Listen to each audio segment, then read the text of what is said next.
Hey, what's going on, YouTube? Been a few days since I've been on.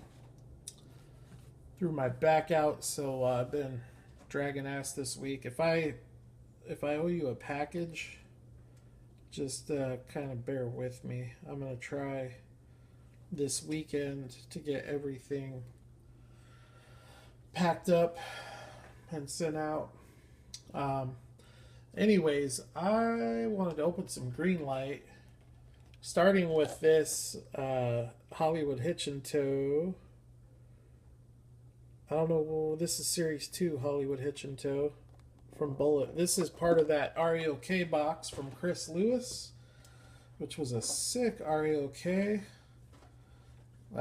You're looking in front of you at 3 of the cars that he sent. I love those cars. I've been looking at them, and especially that Bronco. So stoked. I love awesome diecast, and those definitely qualify. I apologize. I should have had this cut open before I started, but that's all right. So here we go. Take it out on camera here. These Hollywood hitch and tows can be, well, they're not the easiest to crack on camera. Just because it's a bulkier package than what you get with the regular hitch and tow. So let's start out with the truck. 2016 Dodge Ram 2500. I'm wondering if this is the Power Wagon one. Let's see if we can focus. It is a nice little casting. Green light just smashes it with these trucks. The F-150, the Silverado, and the Dodge Ram, all 3 of them are extremely well done. Here is an old Racing Champions Dodge Ram, which I think, I'm not positive, but I think it might be the same tool from the Johnny. But, and granted, it's, you know, it's a different generation. And I think this one's still nice. It's definitely nicer than any Hot Wheels. But green light just destroys it. Ram 2500 Hemi. Even got the keyhole. It's either painted or tampoed. It's just insane detail.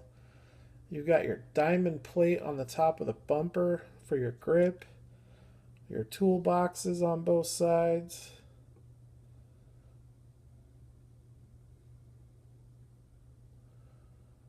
What does that say? Ram Boy? I don't know. Goodyear Wrangler tires. Just awesome. Alright, so that's the truck. The trailer is another cargo trailer. Most of these Hollywood hitch and tows have some kind of car carrier or flatbed because they come with an extra car. This is the Bullet, so that's awesome because I've got a few different cargo trailers with the Smokey and the Bandit, the Gas Monkey. I've got the Gulf, so to add this one is pretty sweet. These trailers do open, and you can fit almost any green light casting inside of it. They're huge. Really good detail. And then this thing, I've been wanting to take out. This thing is just sick looking. I think I have one of these from the film reel that came out. I think they're pretty similar.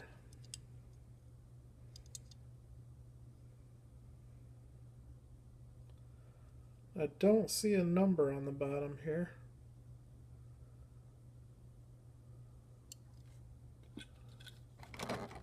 Yeah, that's odd. Don't know what's going on with that, if they missed it or what. But it's not a big deal, even if they did. It's not Not going to add any value or anything like that. But awesome little car. So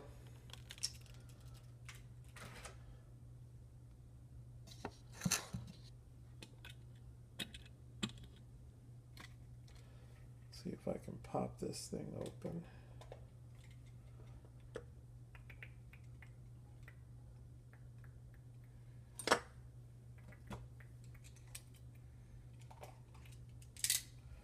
Yeah, the inside of the trailer is nice too, because it's got like a wooden floorboard.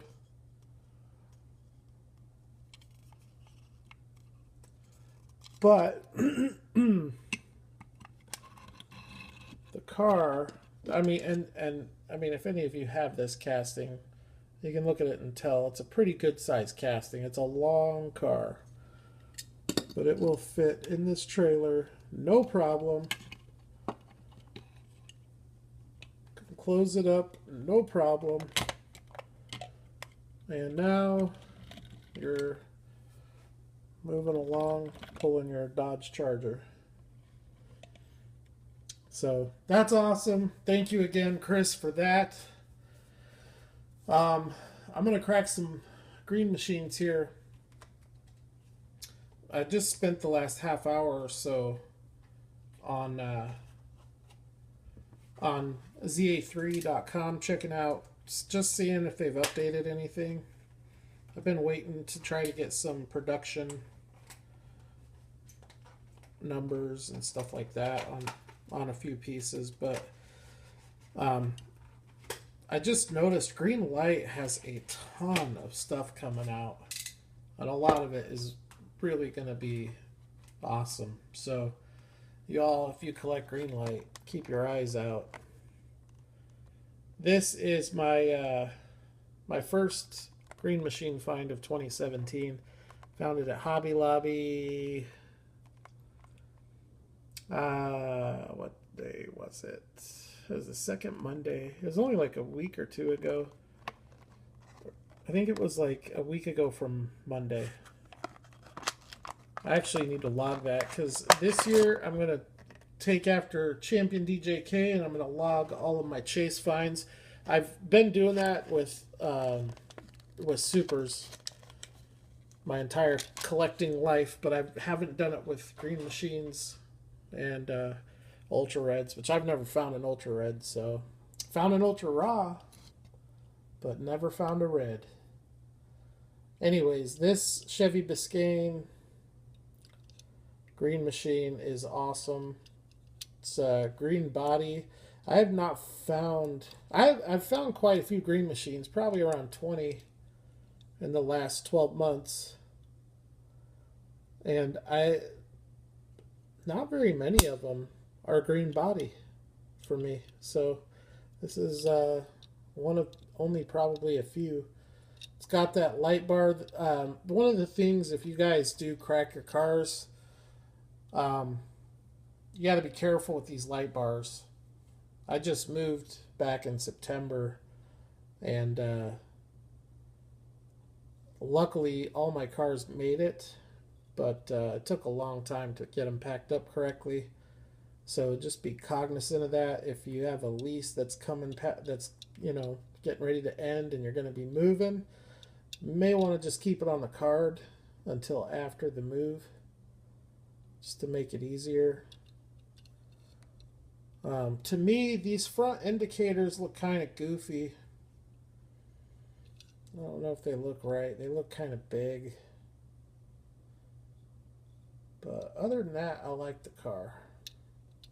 And not a lot of things in the hobby that beat finding a $4 green machine. So, all right, this next one, I've been wanting to open this one. I don't know what's going on with this. I think it's a hobby exclusive or something like that. Number 161. I don't know how many were produced. I did crack the regular on the channel here, but I'm going to crack the greenie now. My Carney case, that's the other thing. They I bought it like two weeks ago. I think it was like the end of New Year's weekend, so a lot of businesses were closed. Stuff like that.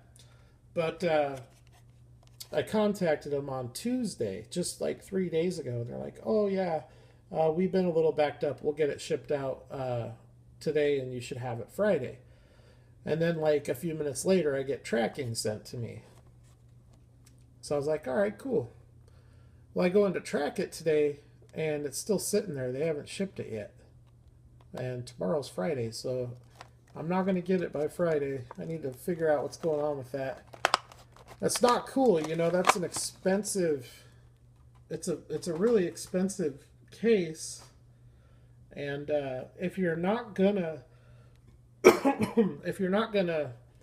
send it when you say you're gonna send it, at least communicate with me and let me know what's going on with it. You know, I wouldn't care really, honestly. I probably wouldn't care that much if they just said, "Hey, we're a little backed up. It'll probably be, you know, whatever." But to not even tell me is kind of crappy. So probably be calling them tomorrow. I'll let you all know after I get it. I'm thinking if I could do it over again, I might have gone through a third-party vendor, because a lot of vendors sell those for the same price.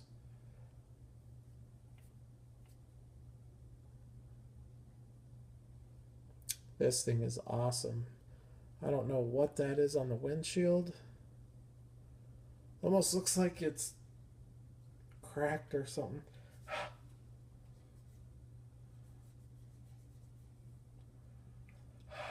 I don't think that's coming out.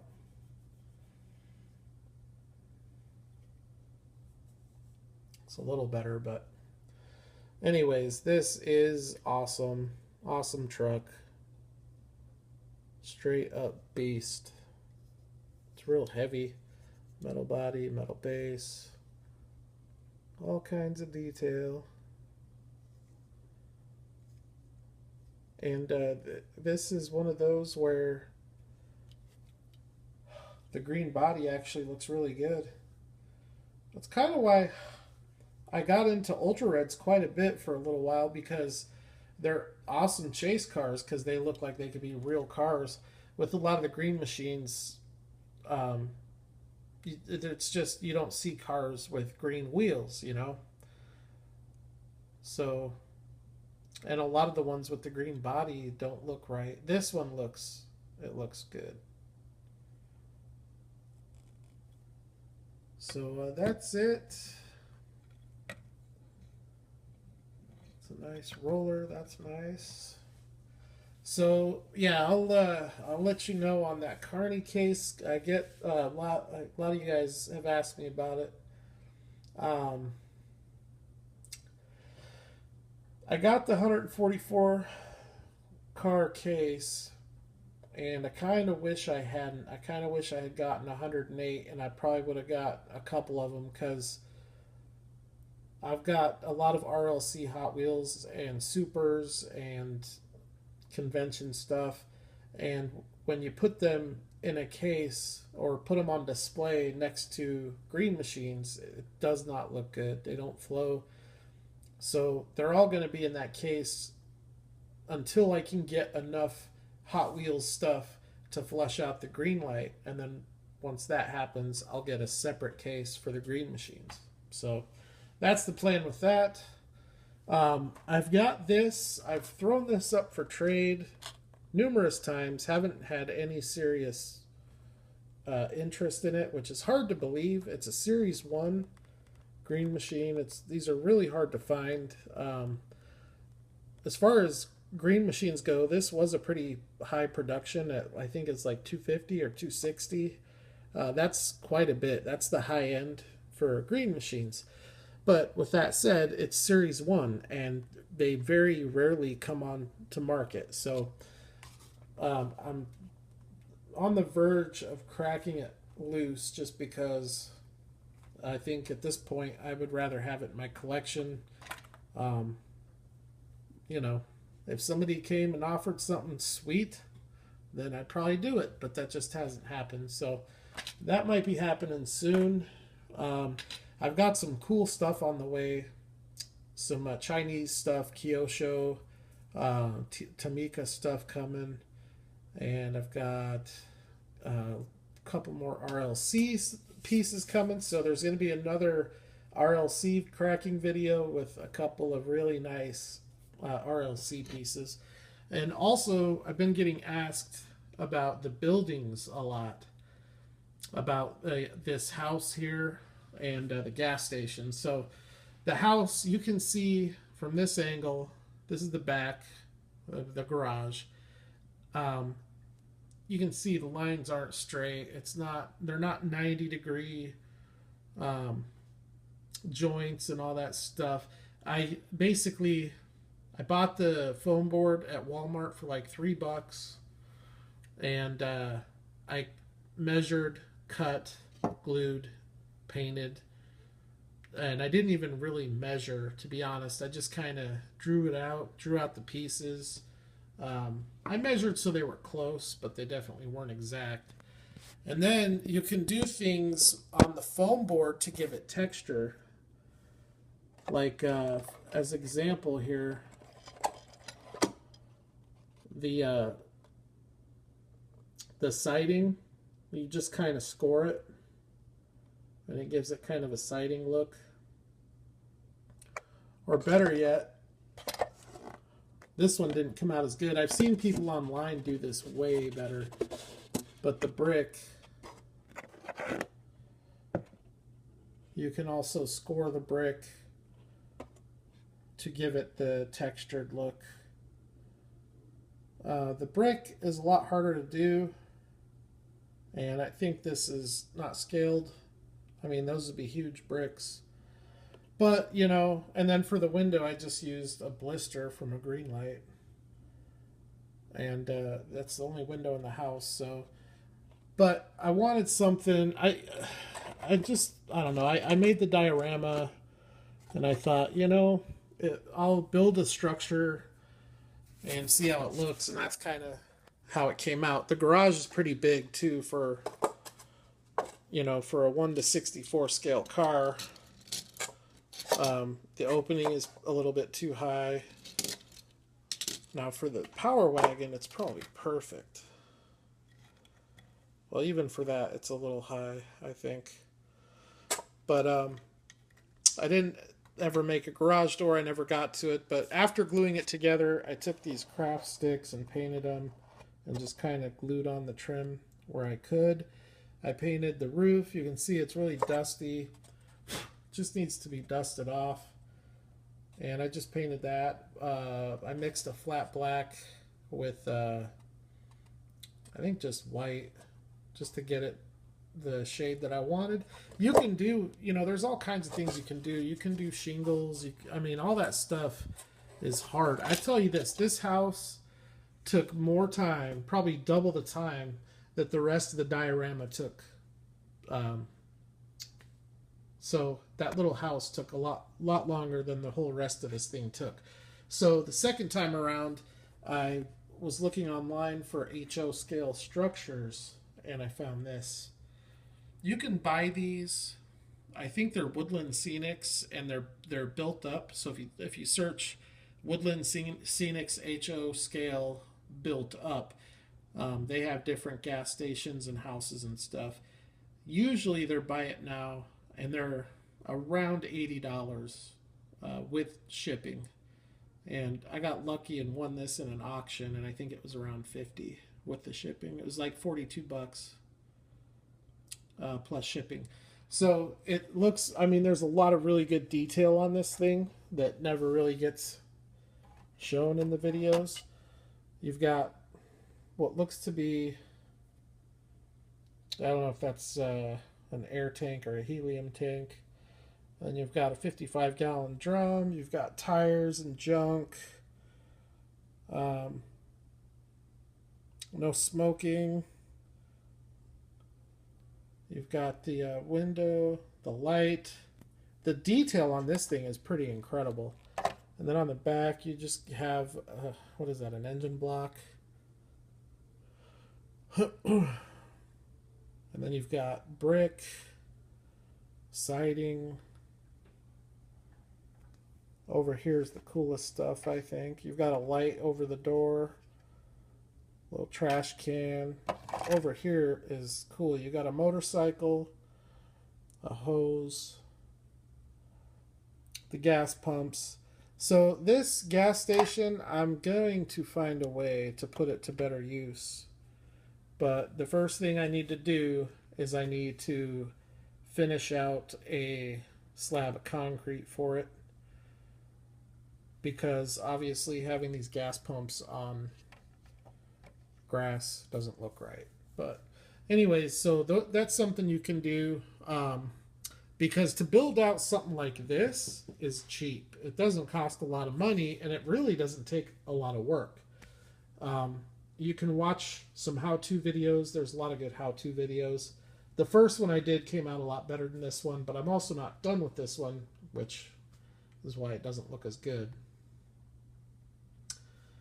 But if you guys want to make one, I would suggest starting out with maybe 3 or 4 square feet and then going up from there. And it also depends on what you want to do. If it's just for taking pictures, then you probably don't need anything real big. But if it's for displaying cars, then you probably want something a pretty good size. I know WTFFOR, I think his is like 32 square feet. It's huge. It's like 8 feet by 4 feet or something like that. That is massive. This is less than, well, no, this is 11 square feet. So this is probably a third of the size of his. But I also didn't do any, how do I put it? I kept mine flat, so there's not any really three-dimensional topography on mine. It's just flat. You start making hills and stuff like that, and it takes a higher skill set than what I possess. Plus, I thought for what I was using it for cracking, because mainly I wanted to use it for my channel to crack cars. And so that's why I just kept it flat. And you can see if it had uneven terrain, I probably wouldn't be able to pile up a bunch of junk on it like this. But I think what I'm going to do is that lot where those people are, I'm going to get some joint compound, and I need to see if I can do it over the grass or if the grass needs to come off. I'm pretty sure I could probably just go right over the top of it. Joint compound is the way to, that's the way to go. I wouldn't use the plaster. It's heavy and it's messy and it takes longer to dry. Joint compound is cheap, it's efficient, and it works really well, and you can sculpt it to pretty much whatever texture you want. So I'm going to do that right there, and then I'll get a really light gray color on it, and I'll try to give it like a worn out look so that it looks like an old concrete lot, and then I'll throw the gas station on that. But I've got a lot more to do. I need to get a lot of, I've got deadfall, I just need to put it on. I need some bushes, I need more trees, I need to paint the road, the stripes, and need to get a speed limit sign, a stop sign. And the gas station also came with this. It's a Phillips 66 station. So it really is cool. And pictures, I think pictures of Diecast look 100 times better if there's some kind of diorama scenery behind it. That's just my personal opinion. I know a lot of guys use the photo bucket, just a white bucket, and that's cool too, but I prefer realism. So anyways, hopefully that answers any other questions that you guys might have had. I'm to the point where I'm just rambling, so I'm going to call it a video. I probably won't be back on for a few days unless I get some mail. But either way, I'll holler at the next video.